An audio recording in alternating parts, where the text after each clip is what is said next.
16-17 বছরের একটা কাঠ মিস্ত্রি কাজ করতো একটা ছেলে যুবক। এই যুবকের কানের মাধ্যমে খবর আসছে যে রঙ্গিলা রাসূল নামে একটা বই লিখছে, বইয়ের নাম দিছে রঙ্গিলা রাসূল। এই কথা শোনার সাথে সাথে তার কলিজার মাধ্যমে আঘাত গেল। মানে বাংলা এটাই বুঝাইছে যে রাসূল একজন নামে মাত্র রঙ্গিলা, মানে রঙ্গিলা নবী, এরকম বুঝাইছে। এই কাঠমিস্ত্রি ছেলেটা কাজ করত, 17 বছর বয়স। তো এই ছেলেটার অন্তরের মাধ্যমে এরকম আঘাত গেছে, পাঞ্জাবি তলে ছুরি নিয়া বাড়ির সামনে গিয়ে ডাক দিছে যে কে রঙ্গিলা রাসূল নামে বই লেখছো, বাড়িতে আসো কি। লোকটা অনেক আনন্দিত হইয়া তার সামনে চলে আসছে যে আমি রঙ্গিলা রাসূল নামে বই লেখছি, তুমি কি বই নিবা। তো এই কথা বলার পরে এই যুবক ছেলে মাত্র একটা সুযোগ দিছে যে দেখেন, আপনি যে আমার নবী রঙ্গিলা রাসূল নামে বই লিখছেন, আপনি বিশ্ব নবীকে অপমান করছেন। আপনার এখনো সুযোগ আছে, আপনি একটু চিন্তা ভাবনা করেন এটা কি সঠিক করছেন নাকি ভুল করছেন। ওই ব্যক্তি বলে আমি অবশ্যই সঠিক করছি। সঙ্গে সঙ্গে পাঞ্জাবের নিচ থেকে ছুরিতে বাহির করে একটা দিয়ে ওনার গর্দান ফেলে দিছে। বলেন সুবহানাল্লাহ। দেখেন কেমন নবীর আশিক। এই নবীর আশিক যখন এভাবে এই রঙ্গিলা রাসূল নামক লেখক যিনি বই লেখছেন ওনাকে দুনিয়া থেকে বিদায় করে দিলেন, এখন সুপ্রিম কোর্টে আদালতে সব জায়গায় এই খবরটা ব্যাপকভাবে ছড়িয়ে পড়ছে যে অমুক ছেলে কাঠমিস্ত্রি কাজ করে কিন্তু তার অন্তরের মাধ্যমে নবীর এমন ভয়, বিশ্ব নবীকে অপমান করে বই লেখছে, সাথে সাথে তার গর্দান উড়াইয়া দিছে। ওনারা সবাই মিলে এই যুবককে শিখাই দিছে যে তোমাকে আগামীকালকে কোর্টের মাধ্যমে তোলা হবে, তোমাকে আমরা জিজ্ঞাসা করব তুমি যে এই কাজটা করছো এটা কি স্বজ্ঞানে স্ব ইচ্ছা করছো নাকি ভুলে করছো। তুমি শুধু কোর্টে দাঁড়াইয়া বলবা যে যেই সময় আমি কাজটা করছি আমি স্বজ্ঞানে করি নাই। আমরা ওকালতি শিক্ষিত, কোর্টের মাধ্যমে থাকি, আইনের পেছে ফালাইয়া তোমাকে বাঁচাইয়া দিব। তোমার মতো যুবক এই আসমানের নিচে জমিনের উপরে থাকার দরকার আছে।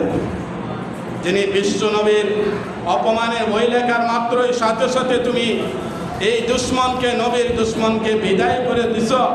তুমি যদি এই কথা বলো যে আমি সজ্ঞানে স্ব ইচ্ছায় তাকে মারি নাই, আমরা ওকালতি করি, আইনের ফেসে ভালাইয়া তোমাকে আমি কি করব, বাঁচাইয়া দিব। এই যুবক কিচ্ছু বলে নাই। পরের দিন তাকে কোর্টে উঠানো হয়েছে। সবার শেখানোর কথা সবাই যায় আনন্দিত হয়ে বলছে, হে যুবক তুমি যে ব্যক্তিকে মেরে ফেলছ তুমি কি সজ্ঞানে স্ব ইচ্ছা করছো নাকি। এই লোকটা বলো নিশ্চয়ই আমি সজ্ঞানে স্ব ইচ্ছা এই নবীর দুশ্মনকে দুনিয়া থেকে বিদায় করে দিছি। যেই নবীর দুশ্মনকে আমি বিদায় করে দিছি দুনিয়া থেকে, এটা আমার কাছে মনে হইতেছে আমি ভাগ্যবান, এটা আমি কোনোদিন মিথ্যা কথা বলতে পারি না। এই কথা বলার মাত্রই অর্ডার হয়ে গেছে, তার এখন ফাঁসি হবে, তার এখন ফাঁসি হবে। তার মা এমনভাবে কান্নাকাটি করতেছে, এই যুবকের চোখ দিয়ে এক ফোঁটা পানিও আসে নাই। তো উনি বলছে যে ফাঁসির আগে তো অনেক কিশোর মানুষের, অনেক যুবকের আর একটু সুযোগ থাকে, তোমার এমন কি করতে চাও, তোমাকে ফাঁসি দেওয়া হবে, তুমি কি এখন করতে চাও। এই লোকটা বলছে আমাকে মাত্র 30 মিনিট সময় দিতে হবে, 30 মিনিট আমি একটু ঘুমাইতে চাই। বলেন সুবহানাল্লাহ। 30 মিনিট সময় দেওয়া হলো। এই যুবক 17 বছরের ছেলেটা ঘুমাইল। নবীজি এই 30 মিনিটের ভিতরেই নবীজি ডাক দিয়ে বলতেছে যে তুমি তাড়াতাড়ি ফাঁসির মঞ্চে যাও, তুমি আমি নবীর সঙ্গে একসাথে জান্নাতে থাকবে। বলেন সুবহানাল্লাহ।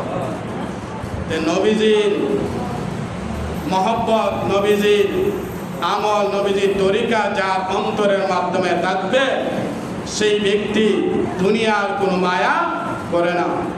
এই 17 বছরের ছেলে এই ঘুম থেকে জাগ্রত হইয়া হাসি মুখে আনন্দিত হয়ে বলতেছে যে তোমরা দেরি করো না, আমার নির্ধারিত টাইম লাগবে না, নির্ধারিত টাইমের আগেই আমাকে ফাঁসি দিয়া দাও।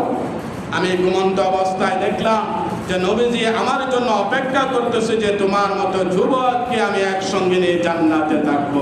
বলেন সুবহানাল্লাহ। এটার নাম হচ্ছে নবীর ভালোবাসা। এই ঈদে মিলাদুন নবীর নাম দিয়ে আনাসে কানাসে বিশ্ব নবীর আগমন, শুভেচ্ছায় স্বাগতম, এইগুলা বলে নবীর ভালোবাসা অর্জন করা যায় না।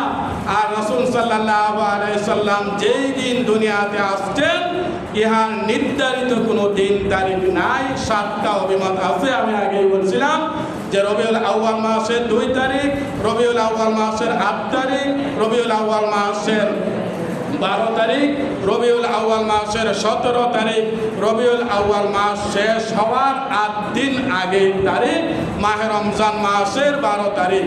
এই 7টা তারিখের মাধ্যমে যেই কোনো একদিন নবীজি দুনিয়াতে আসছেন। সুতরাং একদিন 12 রবিউল আউয়াল মাসে ঈদে মিলাদুন নবী পালন করা, আমরা সুন্নি, আমরা আশিকে রাসূল, এগুলা করা ইসলামে কোনো সুযোগ নাই। বরং নবীজি যেদিন আসছে দুনিয়াতে কেউ যদি জানে যে আজকেই নবীজি দুনিয়াতে আসছে, তাহলে এই দিনে রোজা রাখা এটা সবের কাজ। বলেন সুবহানাল্লাহ।